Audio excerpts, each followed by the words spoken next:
السلام علیکم ناظرین، آج کی اس ویڈیو میں ہم آپ کو دیدہ سے آرکیٹیکچر پر مبنی دنیا کی مشہور عمارات کے بارے میں بتائیں گے۔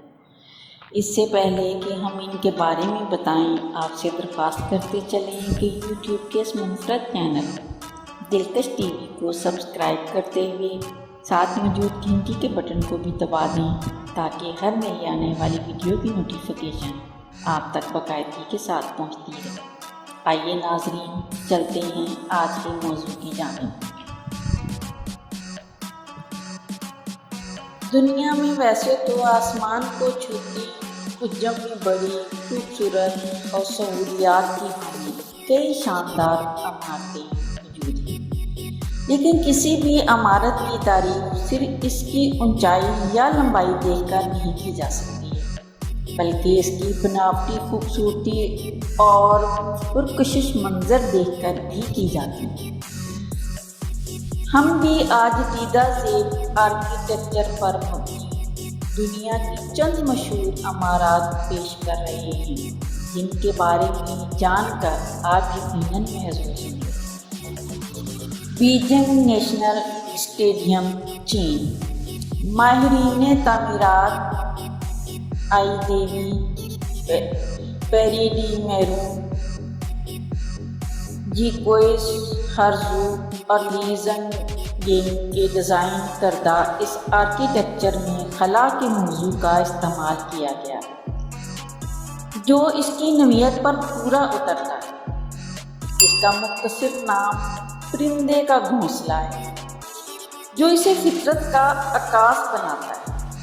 عمارت کے ڈھانچے کے لحاظ سے بیجنگ نیشنل ایکواٹک سینٹر اپنی انفرادیت کا الگ سماں باندھتا ہے، لیکن یہ چیز دیکھنے والوں کو اپنی جانب متوجہ کرتی ہے کہ دنیا کی سب سے بڑی خالی جگہ اور سب سے بڑا اسٹیل اسٹرکچر یہی پرندے کا گھونسلہ ہے۔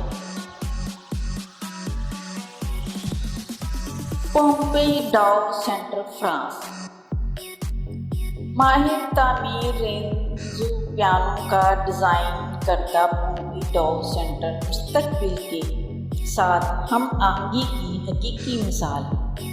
اس کا اپنا ہی منفرد اسٹائل ہے، جس سے شناسا ہونے کے لیے آپ کو وقت لگے گا۔ 7500 مربع رقبے پر پھیلی ہر ایک منزل اور بیرنگ اسٹرکچرز کے ذریعے ایک دوسرے سے جڑی ہوئی ہیں، جنہیں نمائش یا دیگر سرگرمیوں کے لیے الگ کر کے ضرورت کے مطابق دوبارہ بھی جوڑا جا سکتا ہے، بالکل ایسے جیسے فلموں کی شوٹنگ کے دوران سیٹ بنائے اور بگاڑے جاتے ہیں۔ Gallery of the manual collection, Texas. ماہر تعمیر رزینو پیانو کی ڈیزائن کردہ اس گیلری میں پیانو نے فطری روشنی کے گزرگاہ کا خاص اہتمام کیا ہے، جس کے لیے تبیض فیروسیمٹ کا استعمال کیا گیا ہے۔ بیرونی دیواروں کو سائپرس کی لکڑی سے بنایا گیا ہے، جو اطراف میں واقع مکانوں میں بھی استعمال کی گئی ہے تاکہ عمارت اسی منظر کا حصہ لگے۔ رینزو وکا آئی پی ایم پویلین بھی قابل دید ہے، جو ماڈیولر کنسٹرکشن کی بہترین مثال ہے۔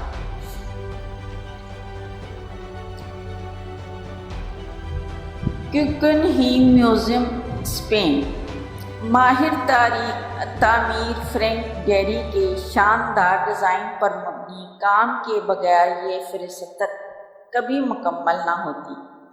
گگنہیم میوزیم یہ دکھاتا ہے کہ آرکیٹیکچر کی نسل نو کیسے ہو سکتی ہے اور کیسے ڈی کنسٹرکشنل آرکیٹیکچر کو اندرونی ماحول کے ساتھ ہم آہنگ کیا جا سکتا ہے، جس میں خاص طور پر روشنی کا انتظام اس میوزیم کو سحر انگیز بنا دیتا ہے۔ اس عمارت کی کشادگی اور نظارے آپ کو بور نہیں ہونے دیں گے۔ مجسمے جیسا اسٹرکچر اطراف کے علاقے سے مماثلت رکھے ہوئے ہے۔ River side museum Scotland. Zaha Hadid کا ڈیزائن کردہ ریور سائڈ میوزیم بہتے پانی کے اسٹائل کی سب سے جدید ترین مثال ہے جو آپ کے احساسات کو چھو لیتا ہے۔ اس عمارت میں ماحول کے مطابق ڈھلنے کی خاصیت بھی ہے جو اسے کھلی جگہ مہیا کرتی ہے۔ اس کی منفرد زگ زیگ چھت اور سرنگ جیسی تشکیل اسے فطرت کے قریب لے جاتی ہے۔ کلائڈ ندی کے شمالی کنارے پر واقع ہونے کے باعث اس میوزیم کو ریور سائڈ کا نام دیا گیا ہے، جہاں 3000 فن پارے آویزاں ہیں۔ Steve jobs theatre, California. ماہر تعمیر نارمن فوسٹر کا یہ ڈیزائن کردہ تھیٹر ایک ساتھ اندر اور باہر سے گھومنے کی زندہ مثال ہے، جسے ایپل کے بانی اسٹیو جابز کے نام سے منسوب کیا گیا ہے۔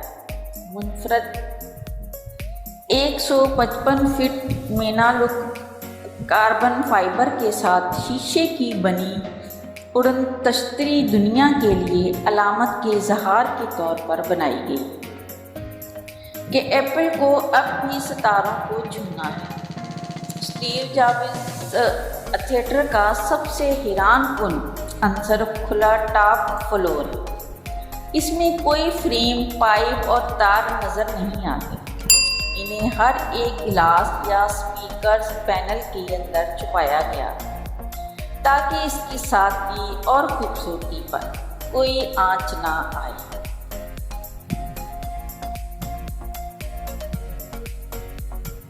پیارے ناظرین، امید ہے آپ سب کو یہ خوبصورت ویڈیو بھی ضرور پسند آئے گی۔ پسند آنے کی صورت میں اسے لائک کیجیے، فیس بک، واٹس ایپ اور اپنی دیگر سیاحت کے شوقین دوستوں کے ساتھ شیئر کرتے ہوئے ہماری حوصلہ افزائی بھی کیجیے اور کمنٹ باکس میں اپنی قیمتی تجاویز سے ضرور آگاہ رکھیے۔